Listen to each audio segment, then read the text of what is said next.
Today's goal is to inform participants and provide the knowledge and resources to successfully manage new Office for Victims of Crime, also known as OVC, you'll hear that a lot, DFVS grant awards. Next slide.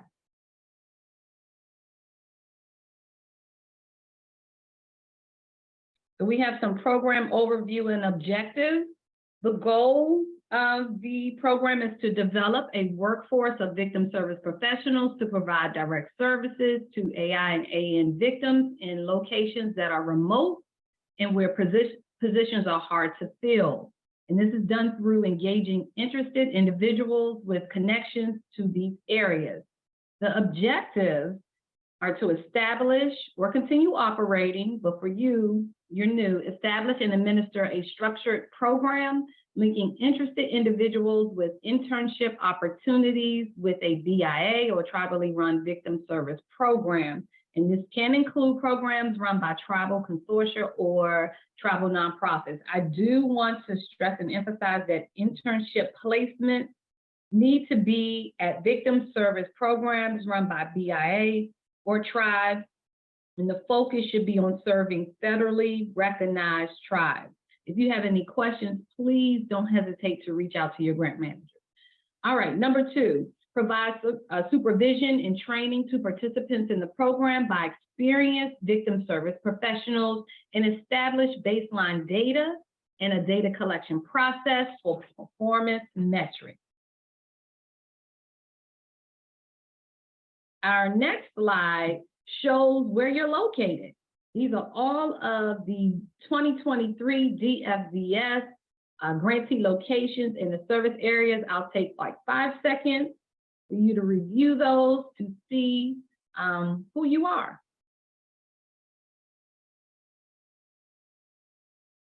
All right. Next slide. Now, getting started. So the first thing you need to do is access and accept the award in Just Grants. If you've done that, you can just put up a little thumbs up. If you haven't, it's okay. We'll work with you if you need help. Review and comply with the special conditions on the award document. You want to manage and implement the project according to the grant terms and conditions. You'll hear more about that. Submit all required financial, programmatic, and performance measure reports. Complete all deliverables as stated in your application, the solicitation, and in your award special conditions. Please do not obligate or expend funds beyond the percentage noted in the special condition until you receive final budget clearance. All right, upcoming, we have a DFVS performance measurement webinar that you do not want to miss. Those folks who should attend are those implementing the program and responsible for performance reporting. It is on Wednesday, November 29th, 2023. The time, as you see there, is 1 and 2 p.m. So a quick hour about performance measurement. And there's a link, but more information will be provided if needed. Now, before we start, there are things you need to know. The award conditions and language mentioned during this webinar are specific to the FY 2023 DFVS solicitation.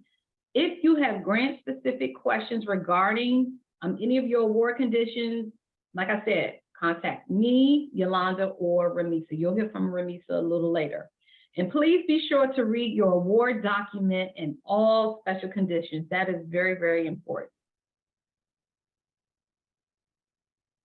Unlocking your award conditions. So where can I find the award conditions? In your award package, which is your official grant document. And who should read the award conditions? All staff. All staff involved in the award should be familiar with these award conditions.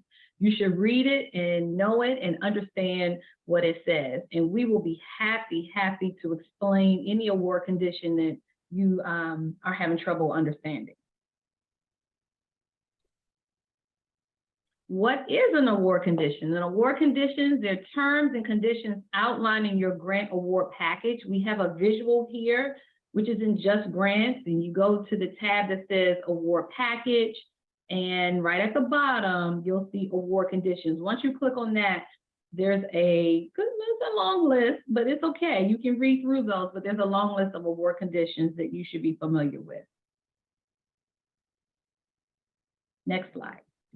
Award conditions. We have some award conditions that are active and some that are removable. So removable are some conditions that can be quote unquote removed when they are met or if the requirement is no longer applicable. Some removable conditions are withholding funds until satisfied. So you may hear us say there's a condition that's still left that's withholding your funds. So yes, please contact us if you see one of those on your award. And active, some conditions remain active throughout your project. That's just standard. So read your award package, you check in Just Grant, and like I said, talk to one of us if you have questions. And at grant closeout, which is no time soon, you must certify that all conditions were met, but keep that in mind as you are going throughout your program. And now I will turn it over to Yolanda. So hello again, everyone. Now we are going to do a deeper dive into specific special conditions, what they mean, and what you must do to ensure compliance. So the specific special conditions that we will be discussing during today's webinar are listed on the screen. I won't read all of them to you, but just want to emphasize that we'll focus on these. This is meant to be an overview. And as Dawn mentioned, while we won't touch on all of the special conditions on your award, you should make it a point to read your award document and review all of those special conditions. Those listed here are those that require the most urgent action from all of you. Next slide, please. Okay, so first, well, there are generally three types of award conditions: general, programmatic, and withholding. First, we're going to cover general special conditions, and these are special conditions that apply to all grants and cooperative agreements that are awarded by the Office of Justice Programs. Next slide, please. So the first special condition I'll touch on is related to the DOJ Grants Financial Guide. When you or your authorized representative accepted your award, you agreed that you would comply with the guidelines in this document. The DOJ Financial Guide is your reference for all grant financial concerns. It also incorporates the requirements in 2 CFR Part 200, which is also known as the Uniform Administrative Requirements. So in addition to using your grant manager as a resource, this document is your go-to guide for financial concerns related to your grant. The link to the financial guide is on the screen, and it will also be placed into the chat box. Next slide, please. Okay, so the next special condition I will cover is the requirement to complete the DOJ financial management training. This training is required for the grant award administrator, and that person is generally the programmatic point of contact for your grant, although different organizations set them up differently. But it's required for the grant award administrator and all financial managers that are listed in Just Grants. The training must be completed within 120 days after you accept the award. In addition, if you have any changes in your point of contact, that new point of contact must also complete this training, and it must be completed within 120 days of that point of contact change in Just Grants. Generally, you should expect to complete this training about every 3 years. You'll notice that the language in your special conditions says that completion of the training on or after October 15th, 2020 will satisfy this condition. So if you've already completed the training on or after that date, you should be good to go. After you have completed your training, please be sure to send your certificate to your grant manager. Okay, so any personnel that are working with minors must have a determination of suitability or essentially a background check done. There are some specific requirements about what that background check must entail. There is an OJP website exclusively dedicated to outlining those requirements and educating you about them. The link to that site is on the screen, and the link is also in the chat box, or will be placed in the chat box if it hasn't been already. Okay, so your DFVS grant, well, your DFVS awards are grants. They are not cooperative agreements. Therefore, you do not need to go through the DOJ conference cost approval process for each conference or training that you host, as long as the costs for that event are included in your approved budget. They also have to comport with the DOJ financial guide, limitations, and cost thresholds. There are some costs that are generally not allowable under this grant program. Those costs include food, beverages, meals, or refreshments for meetings, conferences, or trainings. Trinkets are also generally not allowed. Trinkets, it's loosely defined, but it can include things like t-shirts, portfolios, hats, etc. We do understand that there are some items that are considered trinkets that could potentially be used to serve a genuine outreach or awareness purpose. If you want to go the route of purchasing something that could potentially be considered a trinket, if it's non-paper based and you want to use it for a genuine outreach purpose, please talk with your grant manager about that purchase before you actually expend the funds on that. In addition, any costs that are incurred outside of the project period are unallowable. If your application included any unallowable costs or activities, your grant manager will request that you remove those costs from your budget. There is a general special condition on all grants related to high risk designation and your agreement, if you're designated as high risk, to comply with additional requirements that are imposed by DOJ. So if you are designated as high risk by DOJ, these additional conditions or restrictions might include having to be paid on a reimbursement basis, perhaps requiring additional and more detailed financial reports. It may mean that you would be subject to additional project monitoring or have less notice of a monitoring site visit than we would normally give. If you're designated as high risk, it may also require that you or your sub-grantee obtain technical or management assistance. It could also mean that some additional prior approvals requirements would be established. However, if you have any questions surrounding high risk designation and your specific award, please consult directly with your OVC grant manager. The next special condition that I will cover relates to rates paid to individual consultants under your grant. It's important that the rate you pay consultants is reasonable and generally consistent with the market rate for similar services. Please note that the maximum consultant rate for OJP is $650 per day or $81.25 per hour. If you want to pay a consultant more than that, you'll need to get a prior written approval from OJP. Prior approval requests generally require additional justification and documentation. So the maximum rate of $650 is based on an 8-hour workday. An 8-hour day can include preparation, evaluation, and travel time in addition to the time spent on actual performance. However, it's important to remember that the maximum rate cannot and should not be paid for all consultants. Again, as I mentioned previously, the rate should generally be consistent with the current market value for the service provided. And to support this, your consultant rate agreement file must contain a documented market analysis and justification of the agreed upon rate.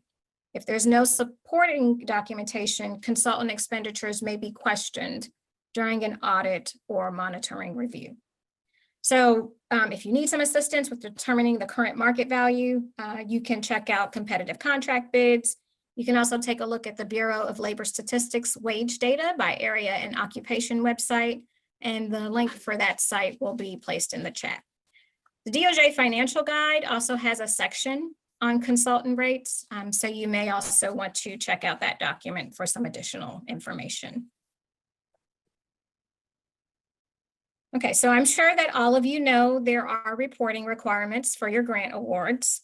For this program, you will be required to submit semi-annual progress reports, quarterly financial reports, and a final report. So your progress report, and that's a programmatic progress report, is done semi-annually, and it's done directly in our grants management system, which is called Just Grants. When you do your programmatic reporting, you'll be required to input your performance measures directly into Just Grants. In addition to that, you'll be required to complete a narrative template, and that template will be provided to you after this meeting. Both of those are submitted directly in Just Grants, and they are due January 30th and July 30th of every year. The financial reports are submitted on a quarterly basis. They are due within 30 days of the end of each quarter, and the dates or the deadlines for those are generally the 30th of January, April, July, and September. And then your final report, and this is actually both your final progress report and your final financial report. They are due no later than 120 days after your award end date. So your fund, just keep in mind that your funds will be automatically frozen if you do not submit your reports by the deadlines. And with that, I will now turn things over to Ramisa. Thanks, Yolanda. Hello, everyone. My name is Ramisa Pitts. I am a grant manager in the OVC Tribal Division, and I am currently managing 2 of the DFVS grant awards.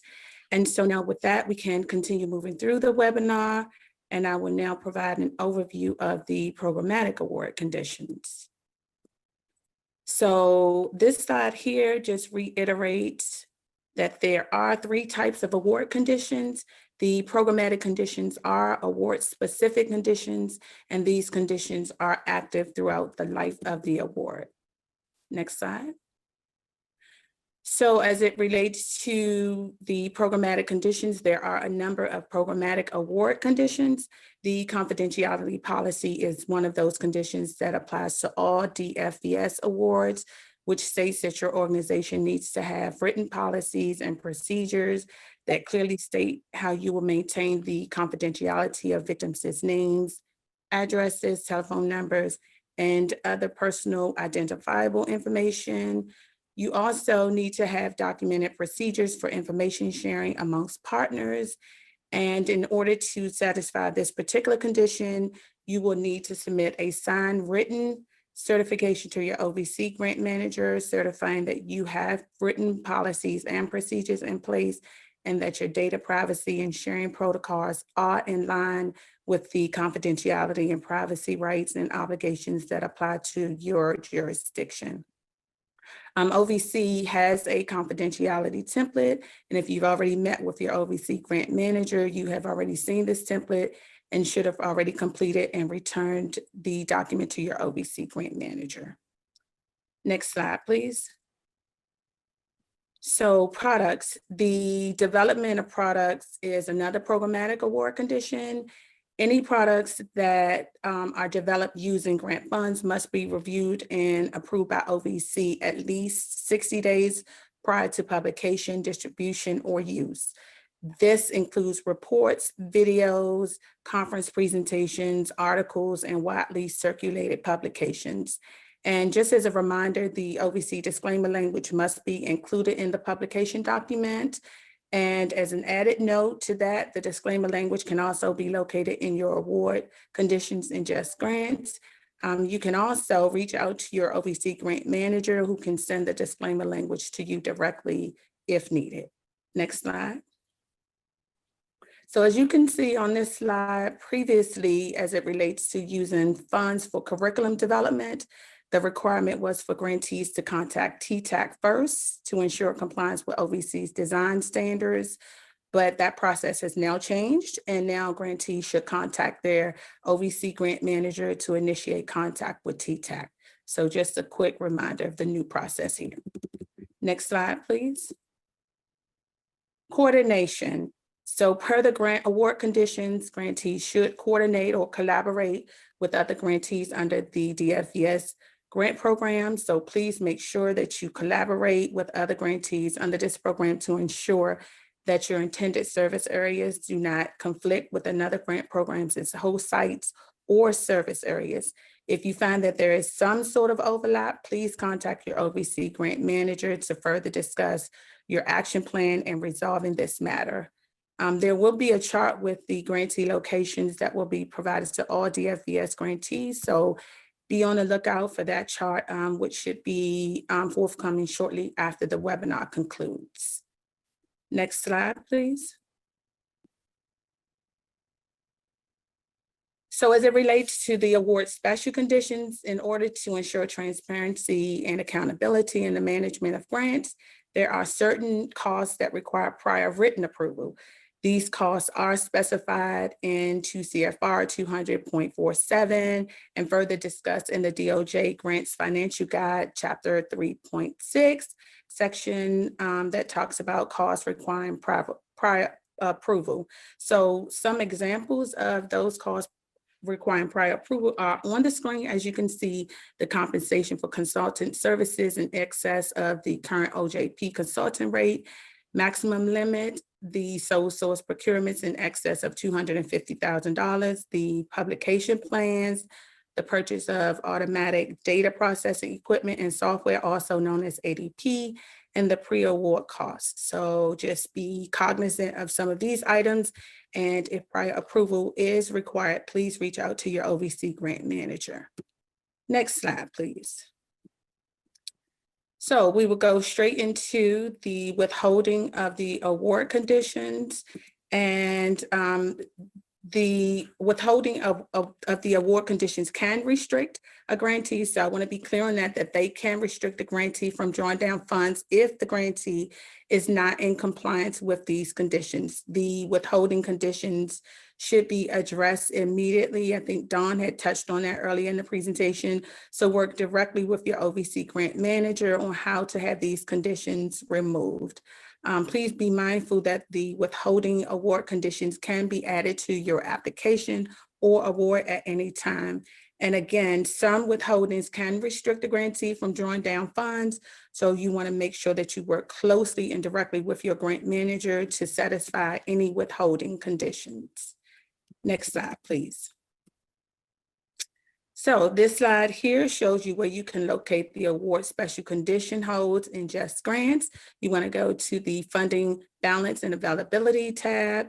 And here you can see that this grantee has 4 special condition holds. Next slide, please. The financial withholding. The financial withholding is a hold when your budget is still under review by OCFO. So prior to final budget clearance, you may be required or requested to revise your budget. If this is the case, prior to submitting the revised budget in Just Grants, you must make sure that there are no mathematical errors and ensure that your budget totals the exact amount of your award. And you also want to make sure that you send a copy of the revised budget to your OVC grant manager for review. I just want to note that while your budget is undergoing the final budget clearance, you can obligate, expend, and draw down up to 10% of your award amount. Next slide, please. Indirect costs.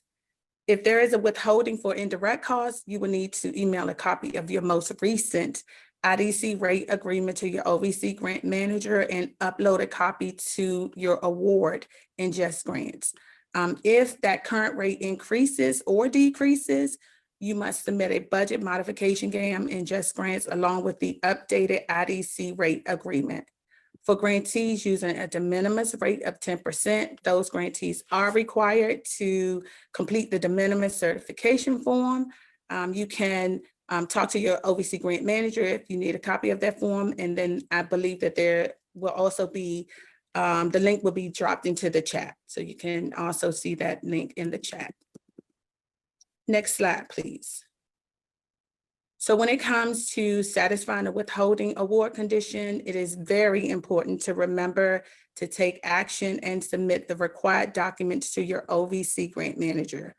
Once you satisfy the condition, your OVC grant manager will remove the special condition hold. Your grant POC would then receive notification that the award condition has been removed.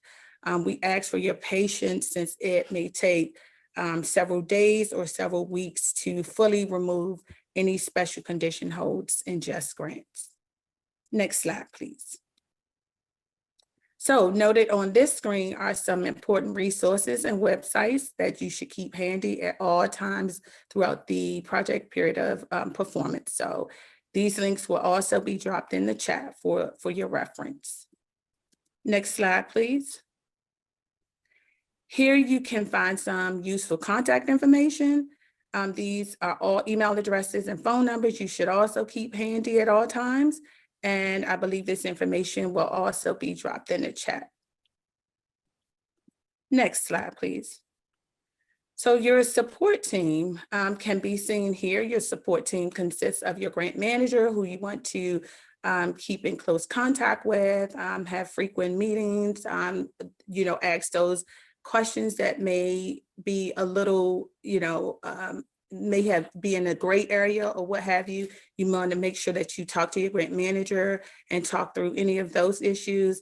T-Vista, who is a programmatic TA provider. And then we also have a financial TA provider known as TFMC. So if you need programmatic or financial support, you can talk directly to your OVC grant manager, who can loop you into one of our TA providers. And then the PMT help desk for any performance issues or any issues with the system itself, you can contact the PMT help desk.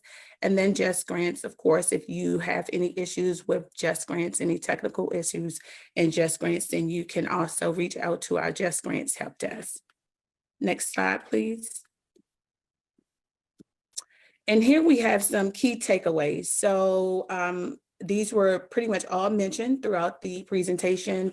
Review your award conditions. You want to make sure you're familiar with those award conditions. You want to make sure if you are unclear on any of those conditions that you contact your OVC grant manager and talk through those award conditions. And you want to make sure that you take action if there are any withholding award conditions on your grant. You want to make sure that you satisfy those so that your OVC grant manager can remove those award conditions. Again, your grant manager, we are all here, myself, Yolanda, and Don, we are all here to provide you that support that's needed so that you can successfully fulfill your projects. You want to take the financial management training, which must be taken 120 days, as Yolanda mentioned, from acceptance of the award, and must be completed on every 3-year rotation. You want to know those reporting requirements, as mentioned by Yolanda again. You want to make sure that you are aware of those deadlines and that you submit those reports in a timely fashion. And training and technical assistance, both financial and programmatic. We also have TTAC, and all of those TA providers are can be provided to you for free at no cost to you. So please reach out to us if you have any technical assistance that's needed, again, on the programmatic side, or training and technical assistance, or for any financial support. And I believe this brings me to the end of the presentation. And so now we will pause to see if there are any questions.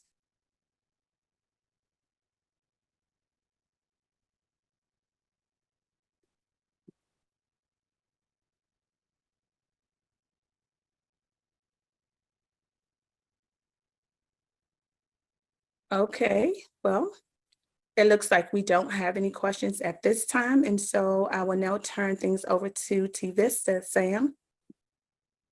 Thank you, Lisa. So as I mentioned, I'm with, perfect. Thank you for driving the slides in the back. I'm with T-Vista, the Tribal Victim Services Training and Technical Assistance Program. We provide no-cost programmatic training and technical assistance to American Indian and Alaska Native victim service programs. If we could move to the next slide, please. Thank you. So, honoring the unique contexts and needs of victim service programs, we provide tailored assistance to support grantees in developing sustainable programs to serve victims and survivors of crime on their healing journey. Our T-Vista team brings over 100 years of combined experience in victim services from a lot of diverse perspectives, and are located across the country to include people located in Alaska, Oklahoma, New Mexico, and a few states on the East Coast as well.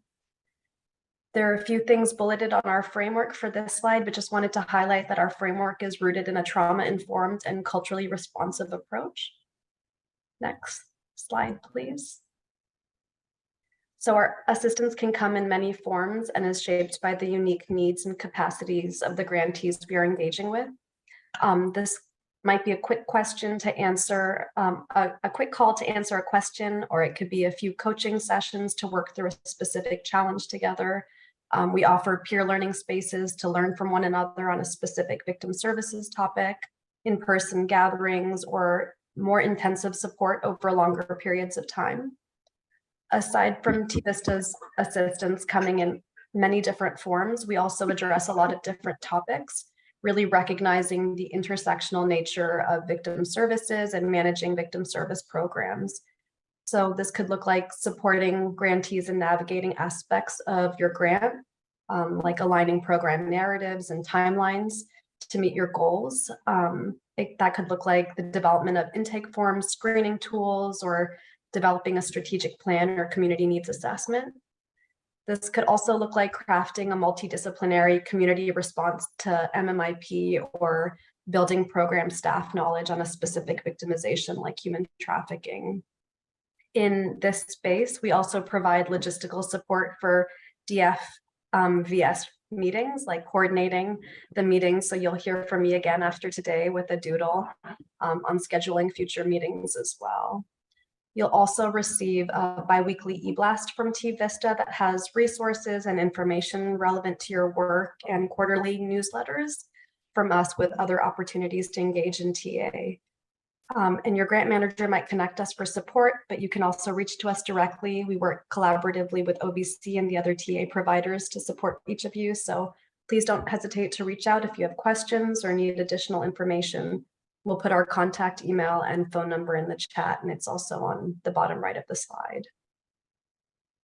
And with that, we'll turn it to Lanisha. Awesome. Thank you, Samantha. Halito Achugma. I am Lanisha Bell. I am the project director for TFMC. So I am coming to you by way of Mississippi Choctaw.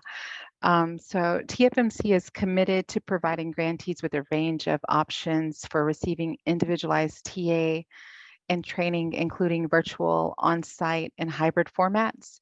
In all of our training and technical assistance delivery methods, TA and training teams commit to the following practices: learning about each of the tribal communities, the unique culture, practices, and traditions, developing an understanding of the Tribal Victim Service Program's mission and vision, sharing effective resources, tools, and materials, and addressing other financial objectives identified by your organization or by OVC.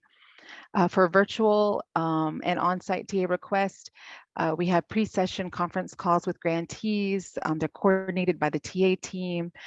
So in agenda delivery format and content are customized and driven by the grantee, by your specific needs and priorities.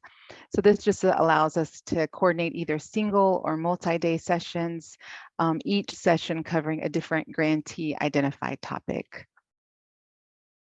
We can go to the next slide. So we offer a wide range of services. We conduct needs assessments. We provide individualized technical assistance.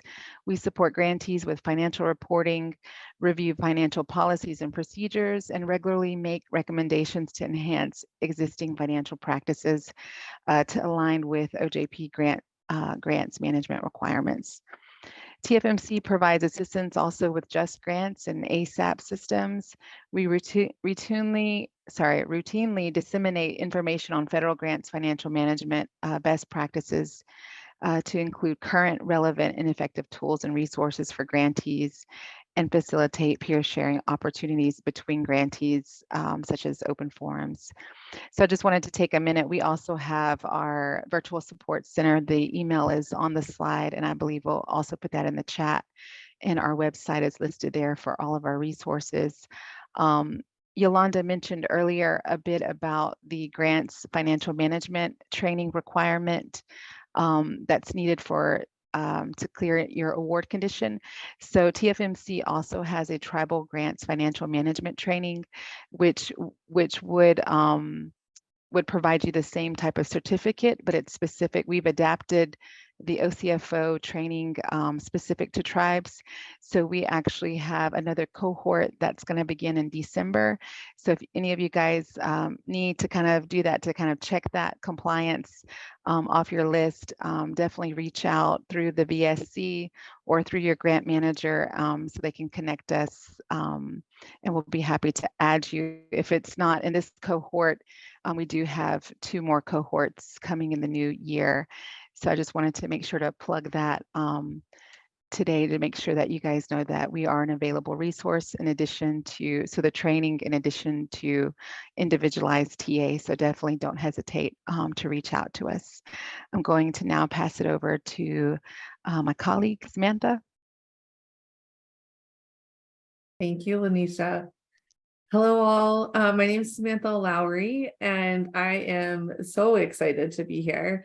I have been along for the journey with this grant program for a few years now, and I am eager to meet you all and to work through program and evaluation. So really my role, so I'm with the Office for Victims of Crimes Training and Technical Assistance Center. So again, another TA provider that is a free service and support for you all. But I am here really to focus on evaluation and make it just a bit less scary than it tends to be for folks.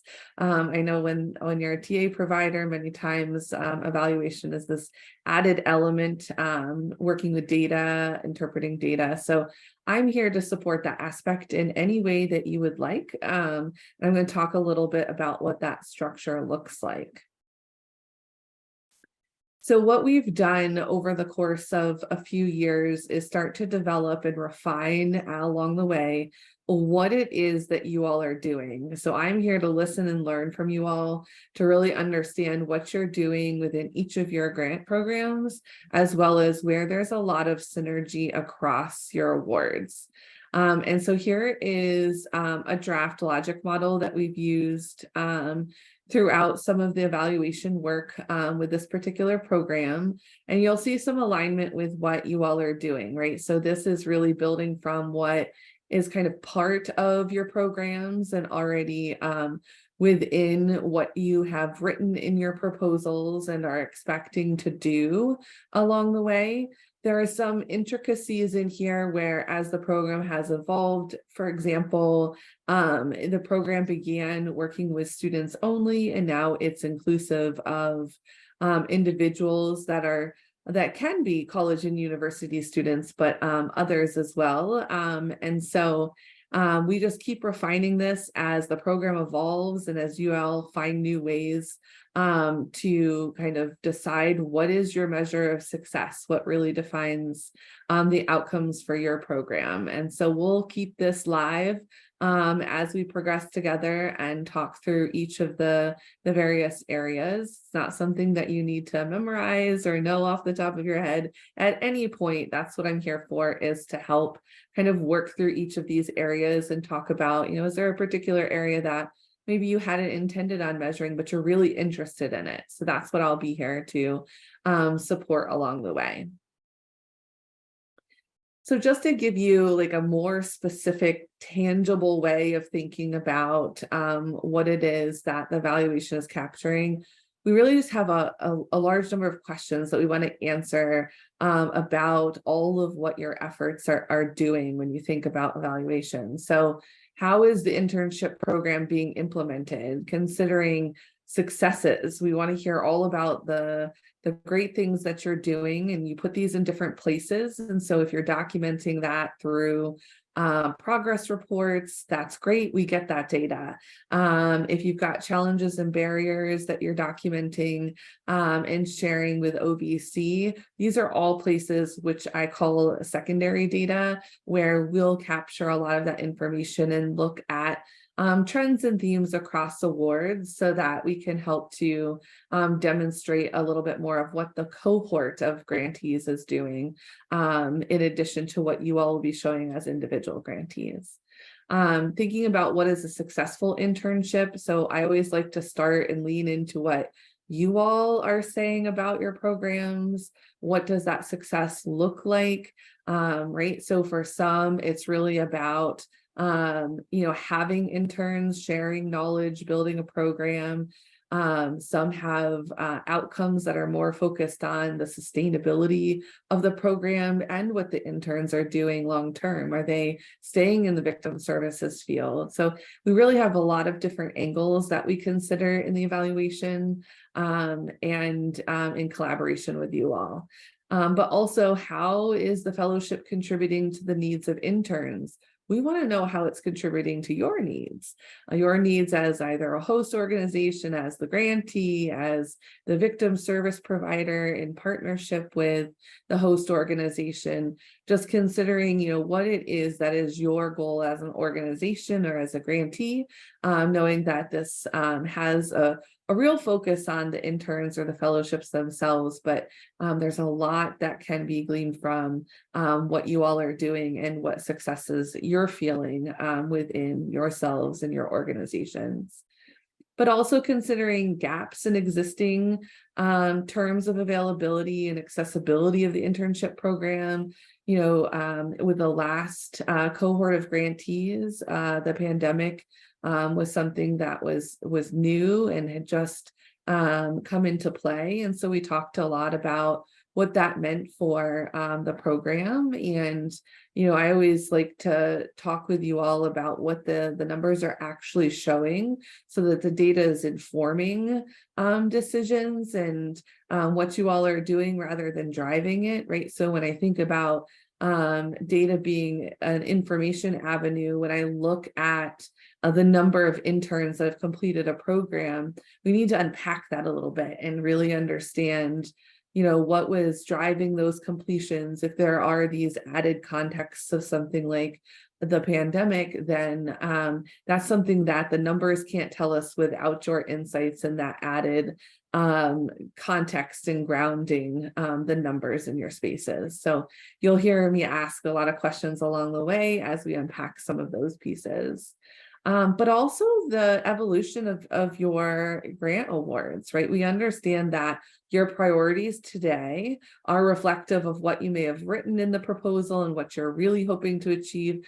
But there may be some changes and adaptations that happen along the way. And so we certainly want to hear and learn about priorities as they emerge and as there's gaps that are identified across the program and across grantees, because that's certainly something that I'll be here to help reflect on some of those in terms of showing you data and results from that data, and then you all telling me this is a place that we're really wanting to focus. And then you have all of these great TTA providers and OVC to help you through the challenges that are beyond evaluation. So I will stick to data and evaluation. All of the others will be here to help with all of the additional areas.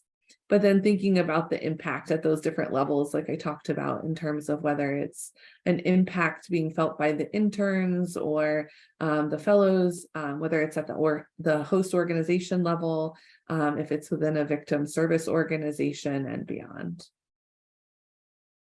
Now you're probably wondering, okay, that was a lot. That seems like a lot of data. Is it different than what's in my proposal, what I was expecting, right? I get all of that. So what I did here on this slide was present some of the different views of where data comes from and where the evaluation can be most helpful. So you all heard through the earlier conversations, there's performance measurement data that you're submitting on a semi-annual basis. So that's something where you're already submitting it, and we will pull that data out and utilize it and share it back so you all can see what that looks like as a cohort of grantees. In addition to performance measurement data, there's also program data. And when I call program data, that's all of the goodies that you all collect and maintain. You all are sitting on such an incredible amount of information that it, to me as an evaluator, is considered data. And so we'll have opportunities to get together and to talk about your data and find out if there are things that you'd like to share to be part of the evaluation, really to highlight the different aspects of your program and bring together some of the measures that you're all kind of implementing at the same time. So for example, I know you all are doing some baseline measures to really understand some of the places that interns are starting at when they begin the program, those entrance interviews. And then when you think about on the other end of the spectrum, as the interns and fellows are graduating from the program or completing the program, what was the progress that has been made since that initial conversation and entry point into the program. So all of that is tremendously beneficial to understanding some of the ins and outs of what you all are doing, because not each of your programs is not exactly like the other, right? There's a lot of uniquenesses that we can help to show the different outcomes for. And then, like I mentioned, we're here along the way. So I will be available to you all, as well as a team of folks from OVC TTAC to do check-ins related to the evaluation. And so we'll do these regularly so that we can talk with you. If you have evaluation questions, I am open ears to anything. When you mention logic models and data, I am always the one that's going to come smiling and ready to dive in to all of those hard places. And so we'll be doing those regular check-ins so that I can be there as a support and help with anything evaluation related. But then there's also these unique points of collecting additional information that may go above and beyond what you all already are doing. And so in those spaces, one example is intern follow-up interviews. And so while you all are doing entrance and exit interviews, one of the things that we're here to offer is follow-up interviews, to where we can connect with interns that have completed the program and talk with them 3 months down the line and at varying time points to understand where they're at post-program. If that's something that you're already collecting, then in our check-ins, we'll talk about that and see if there's a way that we can utilize what you're collecting rather than having to burden the interns twice with 2 different interviews. So it's really a collaboration that we'll have together. And I'm just very excited to be here and help out with evaluation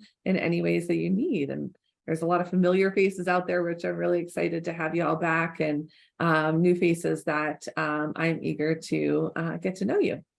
So that is what I have for you today. I put a slide here just so that you could see my contact information, because I know we're throwing a lot of contact information at you, but Samantha Lowry with OVC TTAC, and we'll make sure that you have that for additional next steps, and I'll be reaching out to you all as you get settled in your awards.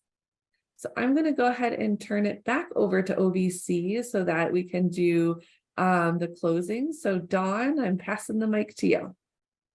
Thank you, Samantha. So on behalf of OVC and the Tribal Division, we really want to thank you for taking the time to attend today. And we are so excited to work with your program. So be it on behalf of your grant managers, please, please, please don't forget, if you need us, we are here for you. All right, we are letting Elsie close us out. Thank you all so much.